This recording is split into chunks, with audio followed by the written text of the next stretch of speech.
بسم اللہ الرحمن الرحیم۔ میرے محلے میں ایک لڑکا تھا، کینیڈا رہائش پذیر تھا۔ اس کی شادی اس کی ارینج میرج ہوئی تھی۔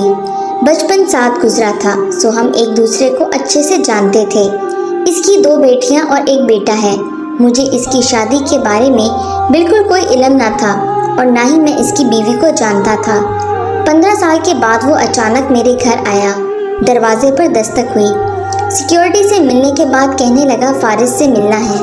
رات کے 11 بج رہے تھے۔ وہ مجھے دیکھتے ہی پہچان گیا، لیکن میں اس کو نہ پہچان سکا۔ خیر جب کچھ قربت ہوئی تو اس کو پہچان گیا۔ عرفان صاحب، آپ آج اچانک گلے لگایا۔ وہ بالکل بدل چکا تھا، سر کے بال جھڑ چکے تھے، گنجا پن آ چکا تھا۔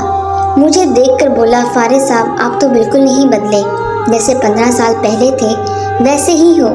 میں مسکرایا، نہیں جناب ایسی بات نہیں ہے، صرف ظاہری شکل نہیں بدلی، باقی دل، احساس، سوچ، خیالات سب کچھ بدل چکا ہے۔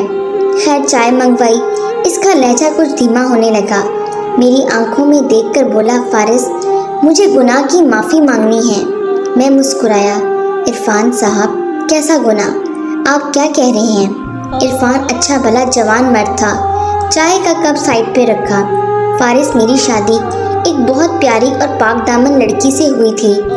ماں باپ نے رشتہ کیا تھا، ابو تو تھے نہیں، امی کو انکار نہ کر سکتا تھا۔ رشتہ ہوا، شادی ہو گئی۔ وہ بہت اچھی تھی، لیکن ہماری سوچ مختلف تھی۔ میں کینیڈا میں رہتا تھا، اس لیے شراب پینا میرے لیے عام سی بات تھی۔ اسے سگریٹ اور شراب سے سخت نفرت تھی۔ 1 سال کے بعد ہمیں بہت جھگڑے ہونے لگے۔ وقت گزرتا گیا۔ 2 بیٹیاں اللہ نے دی تھیں۔ وہ حاملہ تھی کہ ہمیں کسی بات پر جھگڑا ہوا۔ میں اسے طلاق دے کر چلا گیا۔ میں واپس نہ پلٹا۔ آج 10 سال گزر گئے ہیں اسے چھوڑا ہوا۔ میرے پاس کروڑوں روپے ہیں، جائیداد ہے، لیکن میرا 2 بار بائی پاس ہو چکا ہے۔ شاید اب میرے پاس زیادہ وقت نہیں ہے، نہ جانے کب زندگی دغا دے جائے۔ وہ رو رہا تھا۔ میرا ہاتھ پکڑ لیا، فارس میں اسے اپنے بچوں کو اپنانا چاہتا ہوں۔ مجھے بہت تیز بخار تھا، مجھ میں ہمت نہ تھی، پھر بھی اس کے کندھے پر ہاتھ رکھا۔ عرفان اللہ سب بہتر کرے گا، تم اداس نہ ہو۔ وہ بالکل بلک کر رو رہا تھا۔ فارس میرے بچوں کا کیا قصور تھا؟ بھلا میری انا، میرے غرور نے ان کو نہ جانے کتنے درد دیے ہوں گے۔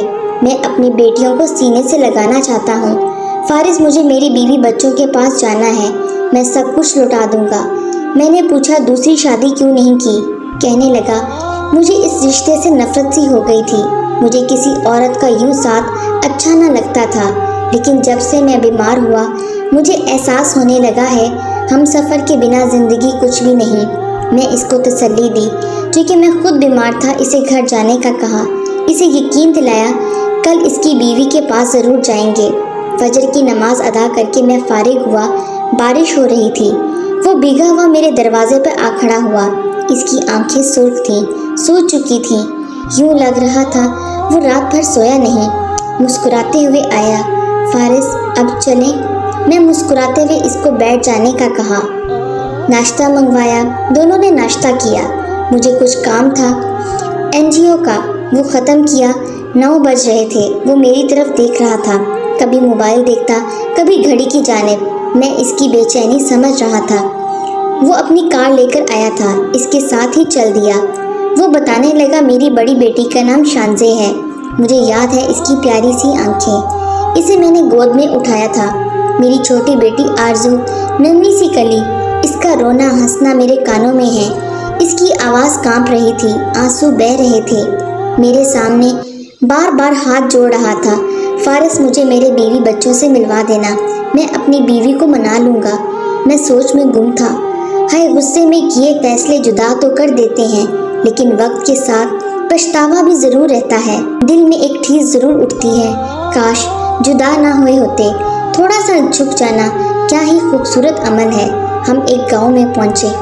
اس نے اپنے سسرال کے گھر کے سامنے گاڑی روکی۔ 10 سال بعد وہ وہاں لوٹا تھا۔ فارس یہ ہے میری بیوی سجل کا گھر۔ دروازے پر دستک دی۔ کچھ لمحے بعد ایک چھوٹا لڑکا باہر آیا، ہم کو دیکھ کر خاموش کھڑا رہا۔ میں نے نام پوچھا، پھر پوچھا اپنے پاپا کو بھیجو۔ وہ آہستہ سے بولا، پاپا نہیں ہیں، ماما ہیں۔ دوڑتا ہوا گھر میں گیا۔ اتنے میں ایک عورت باہر آئی۔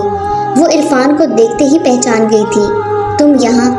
وہ عورت عرفان کی بیوی سجل کی بھابھی تھی۔ عرفان رونے لگا۔ بھابھی سجل کہاں ہے؟ بھابھی غصہ کرنے لگی۔ ہم نے سمجھایا پلیز غصہ نہ کریں۔ خیر مختصر یہ کہ بھائی بھی آ گئے سجل کے۔ معلوم ہوا ماں باپ مر چکے ہیں۔ سجل کا بوجھ ہم اٹھا نہیں سکتے تھے۔ وہ دوسرے محلے میں کرائے کے گھر میں اکیلی رہتی ہے بچوں کے ساتھ۔ ہم وہاں چل دیے۔ وہ کچا سا مکان، لکڑی کا دروازہ، گھر تو برائے نام تھا۔ دستک کیا دیتے اندر داخل ہوئے۔ گوری چٹی سی بالکل ایک گڑیا پرانے سے کپڑے پہنے نلکے کے پاس برتن دھو رہی تھی۔ دوسری لڑکی ننگے پاؤں جھاڑو دے رہی تھی۔ عرفان دیکھتے ہی اپنی بیٹیوں کو پہچان گیا۔ آنکھوں میں آنسو تھے۔ زمین پر بیٹھ کے رونے لگا۔ وہ اتنی زور سے رو رہا تھا کہ محلے کے لوگ جمع ہو گئے۔ اپنی بیٹیوں کو اس حال میں دیکھ کر وہ تڑپ اٹھا۔ میری شانزے، میری آرزو سینے سے لگا کر اتنا رویا کہ ہر آنکھ اشک بار ہو گئی۔ وہ بچیاں نہیں جانتی تھی کہ ان کا بابا ہے۔ وہ ڈر گئی تھیں۔ پیار سے پوچھا ماما کہاں ہے؟ شانزے آہستہ سے بولی ماما اسکول گئی ہیں سموسے بیچنے۔ اتنے میں سجل ہاتھ میں کچھ برتن پکڑے آئی۔ پرانے سے کپڑے، بری حالت، ساتھ چھوٹا بیٹا تھا۔ اس نے جیسے ہی عرفان کو دیکھا وہ غصے سے چلانے لگی، کیا کرنے آئے ہو یہاں؟ چلے جاؤ یہاں سے۔ اس کی آواز کانپ رہی تھی۔ وہ اپنی بیٹیوں کو پکڑ کر کہنے لگی میرے گھر سے نکل جاؤ۔ 10 سال بعد کیا کرنے آئے ہو؟ مر گئے ہو میرے لیے تم۔ اس کی آنکھیں بھیگ گئی تھیں۔ عرفان سجل کے قدموں میں بیٹھ گیا، پاؤں پکڑ لیے۔ سجل معاف کر دو مجھے، چل میرے ساتھ اپنے گھر۔ سجل نے انکار کر دیا۔ وہ کسی صورت بھی واپس نہیں جانا چاہتی تھی۔ عرفان رو رہا تھا۔ سب لوگ دیکھ رہے تھے۔ میں آگے بڑھا، سجل کے سامنے ہاتھ جوڑے، سائڈ پہ لے گیا۔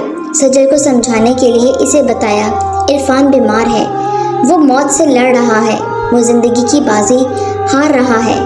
مانا اسے غلطی ہوئی تھی، مانا اس نے ظلم کیا آپ پہ۔ اس کے چہرے کی جانب دیکھا، ذرا وہ کتنا تھک چکا ہے، وہ ہار چکا ہے۔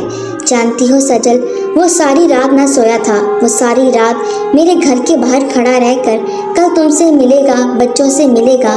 سجل دیکھو وہ کتنا بے بس ہے آج۔ پہلے 10 سال اس کی انا نے بیٹیوں کی خوشیاں چھین لی، اب تمہاری انا برباد کر دے گی۔ تم دونوں اپنی ضد میں اپنے بچوں کو کیوں بن موت مار رہے ہو؟ شاید سجل کو احساس ہو گیا تھا۔ وہ تو جیسے نہ جانے کب سے منتظر تھی عرفان کے آنے کی۔ وہ عرفان کے سینے سے لگ گئی، بیٹیوں کو چومنے لگا، کبھی ہاتھ چومتا کبھی چہرہ۔ تینوں بچوں کو سینے سے لگا لیا۔ سجل کا ہاتھ پکڑا، کار میں بٹھایا، جانے لگا۔ وہ اپنی خوشی میں بھول گیا تھا کہ فارس بھی ساتھ آیا تھا۔ میں مسکرا رہا تھا، شکر اللہ تم نے ان کو سمجھ عطا کی اور ایک کر دیا۔